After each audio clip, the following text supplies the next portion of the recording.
2 সপ্তাহ অর্থাৎ 14 দিনের জন্য যেন ইরান এবং যুক্তরাষ্ট্রের যে যুদ্ধটা আছে সেটা যেন বন্ধ হয়েছে, এটা কার জন্য লাভ হয়েছে? এটা আমার মনে হয় যুক্তরাষ্ট্রের জন্য লাভ হয়েছে। সেটা হচ্ছে আমার পার্সোনাল ওপিনিয়ন। কারণ হচ্ছে যুক্তরাষ্ট্র কিন্তু একটা ফাঁদ পাতার চেষ্টা করতেছে প্রথম থেকে, অর্থাৎ যুক্তরাষ্ট্র চাচ্ছে যে এই যুদ্ধটা একটু বিরতি দেওয়ার জন্য। সো ডোনাল্ড ট্রাম্প কিন্তু একজন ক্লেভার মানে বুদ্ধিমান পার্সন এবং হচ্ছে শক্তিশালী পার্সন। সো উনি কিন্তু বারবার প্রায় অনেক দিন ধরেই বলে আসতেছিল যে এই যুদ্ধটা একটু থামানোর জন্য, কিন্তু ইরান কোনোভাবেই সম্ভব হয়েছিল না এই যুদ্ধটাকে থামানোর জন্য। তারা বারবার রিফিউজ করে দিয়েছিল। তারা যেন জানাইছিল বারবার যুদ্ধবিরতি দেওয়ার জন্য, কিন্তু সেগুলো কিন্তু রিফিউজ করে দিছিল হচ্ছে ইরান। সো ইরান কিন্তু এক পর্যায়ে এখন রাজি হয়েছে। এখন রাজি হওয়ার কারণে এই যে 14 দিন অর্থাৎ 2 সপ্তাহের জন্য যে যুদ্ধবিরতিটা থাকবে, এটার কারণে যুক্তরাষ্ট্রে কিন্তু তাদের যে আর্থিক যে সমস্যা আছে এবং তাদের যে জ্বালানি সমস্যা আছে সেগুলো তো মিটাবেই, তারপরেও হিউজ অফ অ্যামাউন্ট কিন্তু ফুয়েল বা জ্বালানি কিন্তু তারা স্টোর করে রেখে দিতে পারবে। ইভেন এই যে যুদ্ধটা যেন একটা বিরতি হয়েছে, এই সুযোগে কিন্তু কারো অস্ত্র কিন্তু সরবরাহ করতে পারে যুক্তরাষ্ট্র। এটা কিন্তু বলা যায় না, বাট করতে পারি। কারণ যেহেতু যুক্তরাষ্ট্রের অস্ত্রের কিন্তু খুবই সংকট হয়ে গেছে, কারণ একটা লং টাইম প্রায় 1 মাসের ধরেই কিন্তু এই যুদ্ধটা কন্টিনিউ হচ্ছে বা চলমান আছে।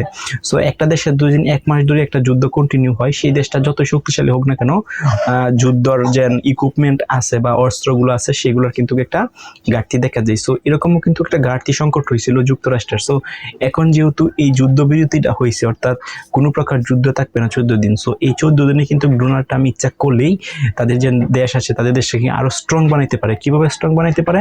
বিভিন্ন প্রকার অন্য দেশটাকে গোপনে কিন্তু অস্ত্র সরবরাহ করতে পারবে, বিভিন্ন সেনাবাহিনীকে আরো ট্রেন করাইতে পারবে এবং হচ্ছে তাদের যে অর্থনৈতিক যে সমস্যাগুলো আছে সেগুলোকে কাটিয়ে উঠতে পারবে এবং তাদের যে ইন্টারনাল দেশের যে জনগণ আছে তাদেরকে নিয়ে আর একটা আলাপ আলোচনা করতে পারবে। সো ওভারঅল দুই আমরা চিন্তা করি তাহলে কিন্তু যুক্তরাষ্ট্র কিন্তু সেই পথেই হয়তো হাঁটবে। কারণ যুক্তরাষ্ট্র কিন্তু অলরেডি জানে, কারণ এই যে যুদ্ধবিরতিটা যেন আছে এটা কিন্তু পার্মানেন্টলি যুদ্ধবিরতি না, এটা হচ্ছে একটা সাময়িক যুদ্ধবিরতি, অর্থাৎ 14 দিন পর কিন্তু আবার এই যুদ্ধটা কন্টিনিউ হবে। সো ইরান কিন্তু সেদিক থেকে চিন্তা করলে একটা বোকামি কাজ করছে, কারণ ইরান কিন্তু এই যুক্তরাষ্ট্রকে কিন্তু এই সুযোগটা তৈরি করে দিচ্ছে ওরা নিজেরাই। কারণ যুদ্ধবিরতি যদি না দিত, কন্টিনিউ করতো ইরান যুদ্ধটা, তাহলে হয়তো ইন দা 1 মান্থ বা 2 মান্থের ভিতরে কিন্তু যুক্তরাষ্ট্র মানে এমনিতেই কিন্তু পরাজয় গ্রহণ করলো।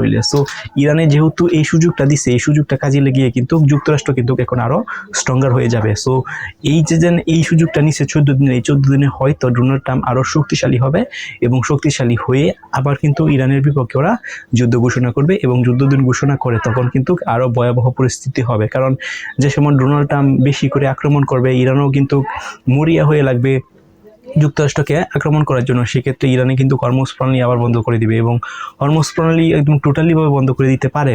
সো এরকম হলে কিন্তু বাংলাদেশ বা সব দেশে কিন্তু তেলের একটা সংকট আবারও তৈরি করতে পারে।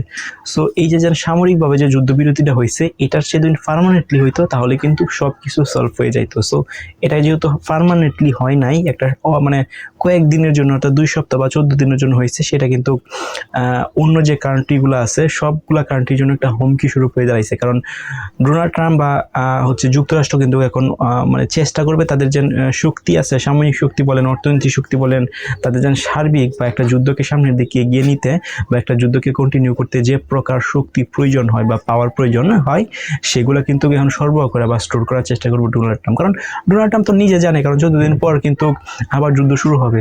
সো এখন তাই দিন যুদ্ধ যেহেতু এখন সব কিছু খোলা আছে, এখন মানে একদম নিরপেক্ষ অবস্থায় আছে, এখন এই যে 14 দিনের সুযোগটা কিন্তু কাজে লাগাতে চাইবে ডোনাল্ড ট্রাম্প। সো শুধু ডোনাল্ড ট্রাম্প না, যে কোনো দেশে কিন্তু এরকম একটা সুযোগ পাইতো তাহলে কিন্তু এই সুযোগটাকে কাজে লাগিয়ে তারা আরো শক্তিশালী হয়ে উঠতো। সো ডোনাল্ড ট্রাম্পও মনে হয় এরকম একটা বুদ্ধি করতেছে। সো আপনাদের যে মতামত আছে সেটা কমেন্ট করে জানান।